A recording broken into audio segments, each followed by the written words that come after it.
All right, video number 67. It's been a couple days. There's a lot of things that happened. We're definitely moving along. One thing about these videos, just want to put that out there right away, is yeah, I do understand that now the schedule is becoming a little bit less consistent. Obviously, there's things going on. There was, a holiday, there were, stuff going on. But basically, the work is not changing. It's just as much, and that's the point. It's really just I guess these videos don't take priority at this point, and that's just the way it is. Um, but otherwise, definitely really good. Weather's starting to get better, so moods are going up. Overall, I think a lot is going on. I want to run through you over the weekend how we're progressing there, and yeah, really go for that. I think essentially one of the just big point I want to make starting this out is that we're doing something big, right? We're doing something that's uh, it's a specific direction for something that has a lot of value, right? Building a space elevator at the end of the day is this incredible, wild idea that will change the world, right? But if you tone it down to where we are right now and kind of how to get this done, I think we're very much on the logical path at this stage, right? Hosting competitions, making this an educational thing is a great way to get people started on this, right? Understanding that this isn't a today problem, it's a generational problem. It's something that we need to figure out over generation. And that's just something that's key, right? That's key to all of this and key to the whole way we need to start educating the future, I think, is to be able to start dealing with bigger term issues, right? At the end of the day, we all live in certain time scales. And I was deep thinking this over the weekend just about how it would exist and how it would be to live on different time scales, right? Where and I was thinking this from an animal perspective, right? Because they live over a much shorter time frame, right? And then it's what does each minute mean to them, right? Or what does each hour mean to them? Or how much can they accomplish in that time, right? And if you're doing something that takes generations, how much can you accomplish per generation, or how much can you accomplish per year, right? And you have to break this down and basically live on this different time scale. Um, and yeah, it's just if you think about that, I guess we live in a very specific frame of time, right? We have days, we have weeks, we have months, we have these frames that basically tell us, right, we need to get things done within this time frame, right? A certain amount of things. If we exist in a bigger time frame, we don't need to get stuff done as quickly. But yeah, I mean, we're still accomplishing things. If we have a shorter amount of time, we do the exact opposite, right? And I was thinking this longer term humans, right? Humans start living on different planets, humans start living in different places, time will move differently for them, right? So how will they experience time? Is human biology really tied to Earth? Again, this is we'll see, and I don't understand this halfway, so I'm not even going to get deep into it. But that's that side. So what we're dealing with here, right, is essentially I have this theory, right, or it's not a theory, but it's a concept, right, where we're progressing quicker and quicker. The rate of advancement is growing very rapidly. And if you look at, how long it took us to go from living, from horse-drawn carriages to cars, and then from, cars to modern cars, right? Or no, modern cars, from cars to planes, or then from planes to rockets, from, the basic computer to the microchips, right? And then AI, and then it's just our rate. We're advancing quicker and quicker until I do think we'll hit a point where advancement will happen quicker than maybe we can understand. But I do think that'll be a cutoff point, and that'll be kind of AI or that revolution, which will, time will tell kind of where that goes. But I do think that will, decide that part. But basically, advancement is rapidly growing, and since advancement is growing, it's kind of we can start accomplishing much bigger goals quicker, right? So we need to focus on the bigger goals as in our current time frame, in the current rate of advancement, because we can't predict how much better advancement will get, and of course we may plateau at some point and just stay somewhere.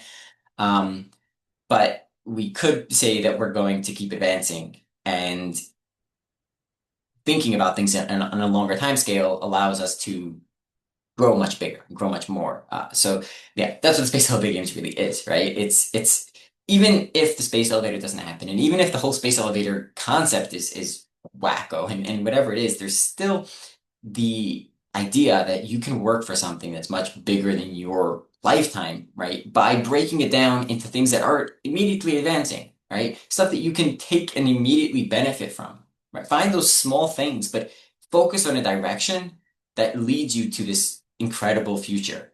And that's how we want to educate the world, right? That's how the world should continue. Every generation moving forward should keep living like that. And I think past, again, the world is different, but moving forward, the whole world should live to advance the world further and to benefit the world further for those future issues, right? And I'm not saying not to think of it from a personal perspective and think how can you benefit the most from this right now, which is valid and fair. And again, that's important.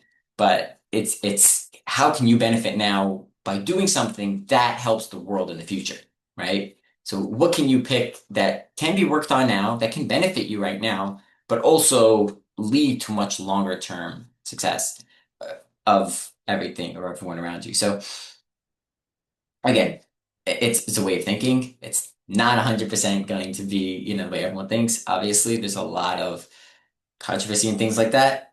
Thinking long time scales obviously puts perspective of the fact that humans exist on future time scales. It puts the perspective of we're not necessarily living for ourselves, we're living for the future and we are building onto something much bigger. We're not the end of it, right? We're not this incredible species that this is our limit. We do understand that humans as a whole will advance for many years. And again, these are concepts that are debatable. People disagree with, and that's fair, right? That's the argument. But I do very, very much believe we can,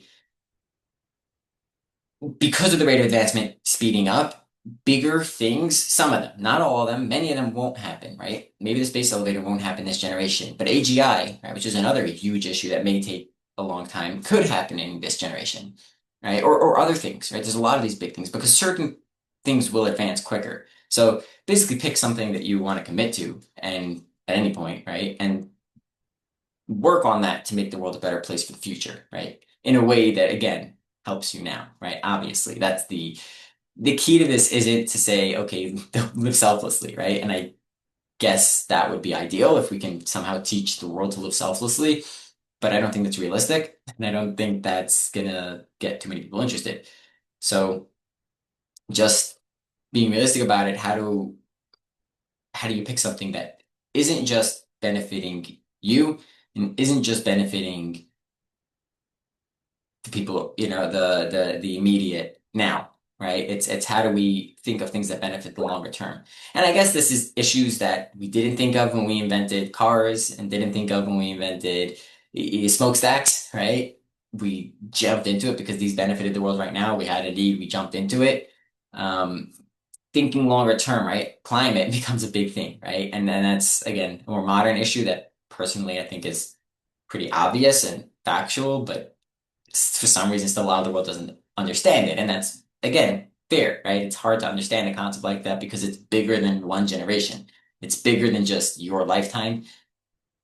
And that's just one example, but there's a lot of these things, right? And again, that's my whole mission with the space elevator is rockets are basically us doing that again, right? That's really what that is. Rockets are us throwing ourselves into something just because we need something right now and we see the immediate value and we're running into it. And longer term, that's going to hit us hard.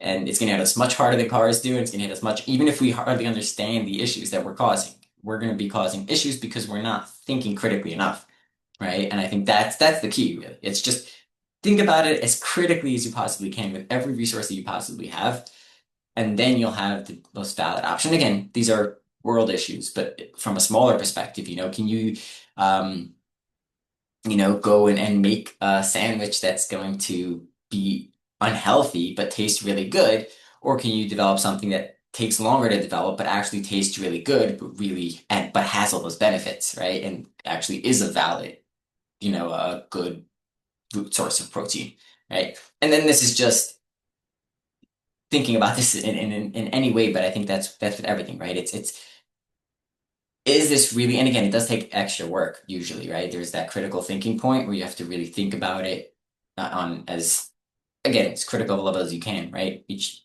person's mind is different on that level, but what can this impact? How does it impact that, right? And then how do you fix it to make it impact the way you want it to impact?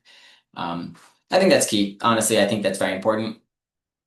Just something that, a specific point that I thought of with WSpec, but we're really moving forward with WSpec. The website's pretty much out there and ready to go, at least for the launch, right? It's not very put together. It's not a amazing website at the moment, but it exists. That's it's there, right? It exists. I'll just go over the weekend quickly. We had our meeting on Friday. It was pretty solid. We got a bunch of stuff done. Actually, it was a really good meeting. We had a few extra people join. Oh, a few extra. We had Dennis join, which was really nice. He had some interesting ideas, and just getting him involved, really letting him meet people, but really, open that up. So that was happens to be a very, we got a productive meeting done. We discussed a bunch of things there. Also scheduled another meeting that I had yesterday with just the guys from TUM, and they're dealing with the rulemaking. So we were just basically deciding on a bunch of the rules. So final or pretty much final at this point. The competition first year is going to be for climber competition. So these robotic climbers that go up and down tether. It's going to be around 500 meters is the plan. So 1,500 feet roughly. And these robotic climbers' job is to go up and to go down in a controlled way. The rules specifically, again, all being written up. I'm not going to go through every single in and out, but there's, it's not too complicated. It's pretty open. If you're interested in creating a team and you want to start, we're open, accepting applications. Not at this point next week, but at this point you can already send an application if you're watching this. It's fine, but you have to develop a team and a plan. That's part of the application process. We decided is putting a preliminary plan. We don't just want people applying that won't actually join and that won't actually have a valid climber. And again, there is the application process or I guess not the application process, but the process leading up to the competition. You do have to prove that you have something, right? Once you have an idea, you send it in for not approval, but for review. And then once you actually create your climber, again, you'll send us a video review of it. We want to see it. And then, at the actual competition, before the actual competition, there's going to be sort of test run, smaller scale, just testing it just to make sure it works before we put it up and, send it up 1,000 feet. Right. So it's just safety reasons, but also sponsorship reasons, right? We don't want to have a bunch of teams signing up and not actually coming to the competition or actually having anything to show. And that's also why the rules are pretty loose this year. We kind of want to see how teams develop, see how much effort they really put into it, and then we can advance from there. So definitely going good there. We're also having a power beaming competition, and that is a 2-year time frame on that, where year one, you're submitting sort of white papers, submitting a plan for it.